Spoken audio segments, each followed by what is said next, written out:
हम सब लोगों को ध्यान में ही है कि 1528 में बाबर के सेनापति मीर बाकी के द्वारा राम जन्मभूमि का मंदिर ध्वस्त किया गया था और उसके उपरांत हिंदू समाज ने उस स्थान से अपना दावा छोड़ा नहीं। लगातार हिंदू राजाओं ने, धर्माचार्यों ने, संतों ने, इस देश की मातृशक्ति ने लगातार उस राम जन्मभूमि संघर्ष किया।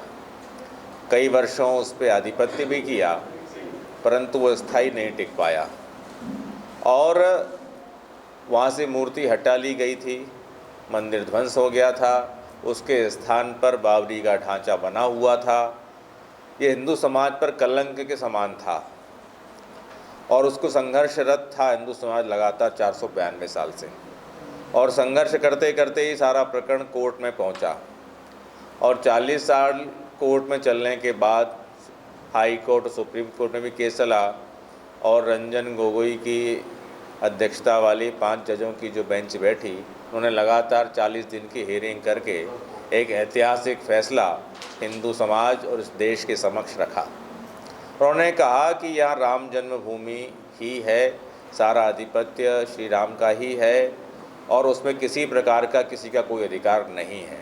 इतना सुस्पष्ट निर्णय सुप्रीम कोर्ट ने किया और उसके बाद सुप्रीम कोर्ट ने सरकार को निर्देशित किया कि तुरंत ही इस राम जन्मभूमि के लिए एक ट्रस्ट का गठन करना चाहिए।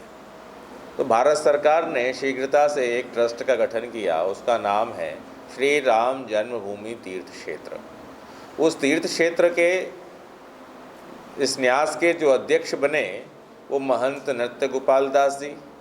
इस ट्रस्ट के जो महामंत्री बने वो विश्व हिंदू परिषद के केंद्रीय उपाध्यक्ष आदरणीय चंपत राय जी और इस ट्रस्ट के जो कोषाध्यक्ष बने वो निवर्तमान शंकराचार्य सत्यमितानंद जी के परम शिष्य स्वामी गोविंद देवगिरी महाराज भी रहे। इस प्रकार से पूरा ट्रस्ट का गठन हुआ और सरकार की देखरेख में इस ट्रस्ट ने अपना काम शुरू किया और इस ट्रस्ट ने साथ में ही धन की आवश्यकता थी इस ट्रस्ट को, तो विश्व हिंदू परिषद से आग्रह किया कि भारतीय हिंदू समाज से एक धन संग्रह करके इस ट्रस्ट के लिए दीजिए जिससे कि यह भव्य मंदिर का निर्माण हो सके। और ये जो मंदिर बनने वाला है, जो पुराना मानचित्र था और अब जो मानचित्र है उसमें थोड़ा परिवर्तन है। पहले जो मानचित्र था वो 2 तलों का था, अब ये जो नया भव्य मंदिर बनने वाला है ये 3 तलों का बनने वाला है और इसकी लंबाई चौड़ाई में थोड़ा परिवर्तन है। 360 फुट लंबा, 240 फुट चौड़ा और लगभग 160 फुट से अधिक इसकी शिखर तक की ऊंचाई है। इस प्रकार से ये भव्य मंदिर बनने वाला है। साथ में ही एक बड़ी यज्ञशाला इसमें बनेगी।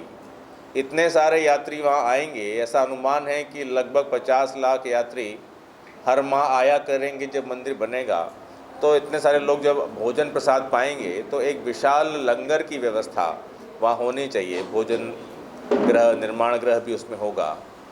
फिर ऐसा भी विचार आया कि दुनिया भर में रामलीलाएँ होती हैं तो अयोध्या राम के जन्म स्थान पर भी एक भव्य रामलीला स्थल बनना चाहिए।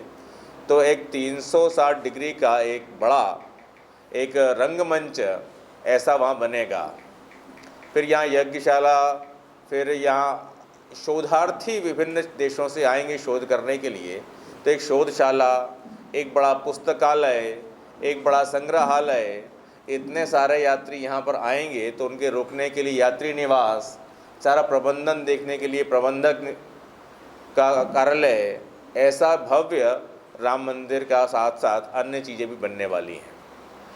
और बाकी जो 2.7 एकड़ की भूमि थी उस पर तो राम मंदिर ही बनने वाला है। बाकी ये जो परिसर 70 एकड़ का है वहाँ ये निर्माण कार्य होगा। ऐसी आगे और भी योजना है कि आसपास की कुछ ज़मीन को क्रय करके और इसका भव्य स्वरूप दिया जाए, तो ऐसे 108 एकड़ की कुल भूमि इस राम जन्म तीर्थ क्षेत्र की हो जाएगी, ऐसा अनुमान है।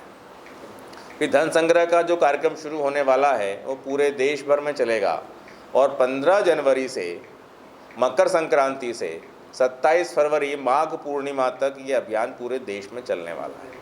अपने प्रांत में हमने ये विचार किया है कि 15 जनवरी से लेकर 14 फरवरी तक ये काम करेंगे, और इसके लिए मध्य प्रदेश में भी एक अभियान समिति गठन हुआ है। पूरे देश के लिए भी हुआ है और मध्य प्रदेश के लिए भी हुआ है। तो मध्य प्रदेश की जो धन संग्रह अभियान समिति है, उसके अध्यक्ष महामंडलेश्वर अखिलेश्वरानंद जी हैं, और विश्व हिंदू परिषद के क्षेत्र मंत्री वो इस प्रदेश अभियान समिति के संयोजक भी हैं। ऐसे यहाँ की समिति बनी है। इसी प्रकार से नीचे हर जिले में भी समितियाँ बन रही हैं, नीचे गांव तक भी समितियाँ बन रही हैं, और समाज का असीम उत्साह देखने में मिल रहा है। ऐसा जब पहले अभियान शुरू होने की जब पूर्व तैयारी हम लोग कर रहे थे, तो ऐसा विचार बना कि लगभग ऐसा लगता है कि अभी तक का सबसे बड़ा अभियान ये होने वाला है संघ परिवार की ओर से। तो लगभग 4 लाख गांवों तक और 11 करोड़ परिवारों तक हम पहुंचेंगे, ऐसा हमको लग रहा था। लेकिन जैसे जैसे अभियान ज़मीन पे आना शुरू हुआ, तो ऐसा लगा कि हमने विचार करने में थोड़ी सी जल्दबाजी की, विचार करने में थोड़ी सी कमी रख दी। नीचे से जो आंकड़े आने चालू हुए, उसके अनुसार 5.25 लाख गाँव तक हम पहुँचने वाले हैं, और लगभग 15 करोड़ परिवारों तक हम पहुँचेंगे। ऐसा लगता है कि देश की लगभग 50% आबादी तक हम लोग पहुँचेंगे। जो धन संग्रह का प्रकार है वो 3 प्रकार से है, कूपन के माध्यम से और रसीद के माध्यम से। तो कूपन भी 3 प्रकार के हैं, एक तो 10 रुपये का कूपन, एक 100 रुपये का कूपन और एक 1000 रुपये का कूपन, और उसके ऊपर की राशि वो रसीद के माध्यम से दे सकते हैं। और तीसरा प्रकार जो मैंने बताया धन संग्रह का, वो है RTGS के माध्यम से सीधे भेज सकते हैं। तो तीनों प्रकार से ये धन संग्रह अभियान चलने वाला है।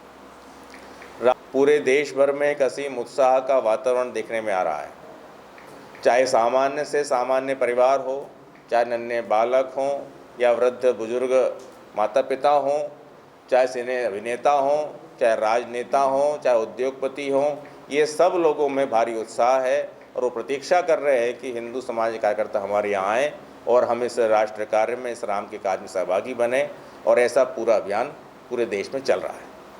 जो दान दिया जाता है दानदाता के द्वारा, तो बहुत बड़ी राशि है, उस पर टैक्स की कोई व्यवस्था है, उसमें छूट की? हाँ, ये जो पूरा ट्रस्ट है, ये ATG इसमें है, जो भी आयकर दाता हैं उनको उसमें छूट मिलेगी।